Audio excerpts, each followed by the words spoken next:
আসসালামু আলাইকুম, স্বাগত জানাচ্ছি আপনাকে আন্তর্জাতিক সংবাদে। সামরিক প্রধানের সঙ্গে খামেনির বৈঠক, শত্রু মোকাবেলায় প্রস্তুত ইরান। মধ্যপ্রাচ্যে বাড়তে থাকা উত্তেজনার মধ্যে ইরানের সর্বোচ্চ নেতা আয়াতুল্লাহ আলী খামেনি দেশটির শীর্ষ সামরিক কর্মকর্তাদের সঙ্গে জরুরি বৈঠক করেছেন।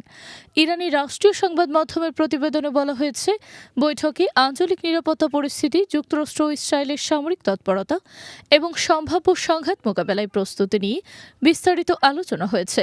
বিশ্লেষকদের মতে, এই বৈঠক শুধু একটি নিয়মিত সামরিক পর্যালোচনা নয়, বরং এটি ছিল স্পষ্ট রাজনৈতিক ও কৌশলগত বার্তা। ইরান যে কোনো পরিস্থিতি মোকাবেলার জন্য প্রস্তুত।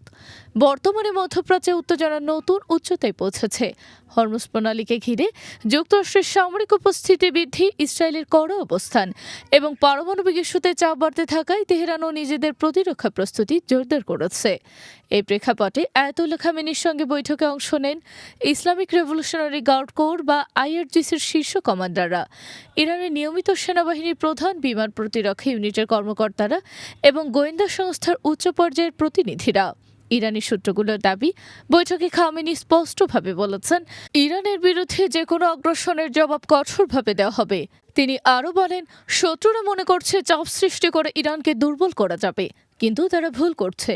ইরানি জাতীয় সশস্ত্র বাহিনী সম্পূর্ণ প্রস্তুত রয়েছে। বিশ্লেষকদের মতে, খামেনির এই বক্তব্য মূলত যুক্তরাষ্ট্র ও ইসরায়েলের উদ্দেশ্যেই দেওয়া হয়েছে। সাম্প্রতিক সময়ে মার্কিন প্রেসিডেন্ট ডোনাল্ড ট্রাম্প একাধিকবার হুঁশিয়ারি দিয়েছেন যে আলোচনার সমঝোতা না হলে ইরানের বিরুদ্ধে আরও শক্তিশালী সামরিক পদক্ষেপ নেওয়া হতে পারে। অন্যদিকে ইসরায়েল অভিযোগ করছে, ইরান মধ্যপ্রাচ্যে তাদের মিত্র গোষ্ঠীগুলোর মাধ্যমে আঞ্চলিক অস্থিতিশীলতা বাড়াচ্ছে। এই পরিস্থিতিতে ইরান নিজেদের প্রতিরক্ষা সক্ষমতা প্রদর্শনের চেষ্টা করছে বলে মনে করছেন বিশ্লেষকরা। বৈঠকের পর ইরানের সামরিক বাহিনীর পক্ষ থেকে জানানো হয়, দেশের ক্ষেপণাস্ত্র ইউনিট, ড্রোন কমান্ড এবং উপকূলীয় প্রতিরক্ষা ব্যবস্থা উচ্চ সতর্ক অবস্থায় রয়েছে। বিশেষ করে হরমুজ প্রণালীর নিরাপত্তা নিয়ে গুরুত্ব দেওয়া হয়েছে, কারণ বিশ্বের অন্যতম গুরুত্বপূর্ণ এই সামুদ্রিক পথকে ঘিরে এখন সবচেয়ে বেশি উত্তেজনা তৈরি হয়েছে। ইরানের বিপ্লবী গার্ড বাহিনী বা আইআরজিসি জানিয়েছে, হরমুজ প্রণালীতে যে কোনো শত্রুতামূলক তৎপরতা তারা তাৎক্ষণিকভাবে শনাক্ত ও প্রতিহত করতে সক্ষম। এদিকে ইরানি সংবাদ মাধ্যমে প্রকাশিত বিভিন্ন প্রতিবেদনে বলা হচ্ছে, সাম্প্রতিক সপ্তাহগুলোতে দেশটির ক্ষেপণাস্ত্র ও ড্রোন সক্ষমতা আরও বাড়ানো হয়েছে। বিশেষজ্ঞদের মতে, ইরান বর্তমানে সরাসরি যুদ্ধ এড়াতে চাইলেও প্রতিপক্ষকে দেখাতে চাইছে যে তারা দুর্বল নয়। বিশেষ করে ইরানের সামরিক কৌশলের বড় অংশ এখন প্রতিরোধ সক্ষমতা প্রদর্শনের উপর নির্ভর করছে।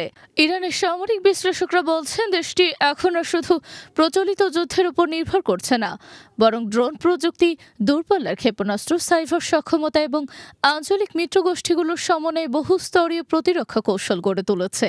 এদিকে আন্তর্জাতিক পর্যবেক্ষকরা মনে করছেন, খামেনির এই বৈঠক এখন সময় হয়েছে যখন যুক্তরাষ্ট্র ইরানের মধ্যে আলোচনা নিয়ে অনিশ্চয়তা বাড়ছে।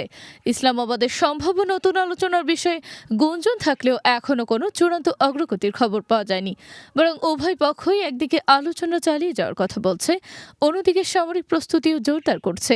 বিশ্লেষকদের মতে, এটি মূলত চাপের কূটনীতি, অর্থাৎ উভয় পক্ষই আলোচনার টেবিলে নিজেদের অবস্থান শক্তিশালী করতে সামরিক শক্তির প্রদর্শন করছে। রাশিয়া ও চীন ইতিমধ্যে পরিস্থিতি নিয়ে উদ্বেগ প্রকাশ করেছে। মস্কো বলেছে, মধ্যপ্রাচ্যে নতুন সংঘাত শুরু হলে তার প্রভাব পুরো বিশ্বে পড়বে। চীনও সতর্ক করেছে, হরমুজ প্রণালীতে অস্থিতিশীলতা বৈশ্বিক জ্বালানি সরবরাহের জন্য বড় ঝুঁকি তৈরি করবে। জাতিসংঘের পক্ষ থেকেও সংযম প্রদর্শনের আহ্বান জানানো হয়েছে। তবে বাস্তব পরিস্থিতি বলছে, উত্তেজনা এখনও কমার কোনো স্পষ্ট লক্ষণ নেই। বিশেষজ্ঞদের মতে, ইরানের বর্তমান কৌশল তিনটি মূল বিষয়ের ওপর দাঁড়িয়ে আছে। প্রথমত, সামরিক সক্ষমতা প্রদর্শন; দ্বিতীয়ত, অভ্যন্তরীণ রাজনৈতিক ঐক্য বজায় রাখা; এবং তৃতীয়ত, আন্তর্জাতিক মহলকে দেখানো যে ইরান চাপের কাছে নতি স্বীকার করবে না। খামেনির সাম্প্রতিক বৈঠক ও বক্তব্যের সেই বার্তাই বহন করছে। ইরানি জনগণের মধ্যে এখন জাতীয়তাবাদী আবেগ বাড়ছে বলে দাবি করছে দেশটির রাষ্ট্রীয় গণমাধ্যম। তারা বলছে, বাইরের চাপের মুখে জনগণ সরকারের পাশে দাঁড়াচ্ছে। তবে অর্থনৈতিক চাপও কম নয়। মার্কিন নিষেধাজ্ঞা, জ্বালানি রপ্তানিতে বাধা এবং আঞ্চলিক উত্তেজনার কারণে ইরানের অর্থনীতি বড় চ্যালেঞ্জের মুখে রয়েছে। বিশ্লেষকরা মনে করছেন, দীর্ঘমেয়াদে অর্থনৈতিক চাপই হতে পারে তেহরানের সবচেয়ে বড় দুর্বলতা। অন্যদিকে যুক্তরাষ্ট্র অভ্যন্তরীণ চাপের মুখে রয়েছে। জ্বালানির দাম বৃদ্ধি, মধ্যপ্রাচ্যের সামরিক ব্যয় এবং রাজনৈতিক বিতর্ক ওয়াশিংটনের জন্য উদ্বেগের কারণ হয়ে উঠেছে। এই পরিস্থিতিতে উভয় পক্ষই হয়তো সরাসরি পূর্ণমাত্রার যুদ্ধ এড়াতে চাইবে।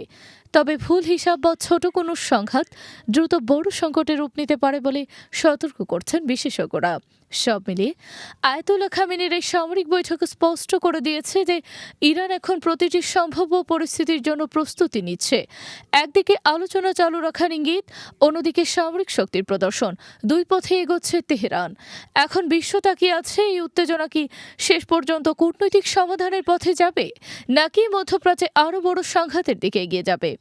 ভিডিওটি ভালো লাগলে লাইক দিন, শেয়ার করুন এবং আন্তর্জাতিক সর্বশেষ আপডেট পেতে সাবস্ক্রাইব করুন আমাদের চ্যানেল।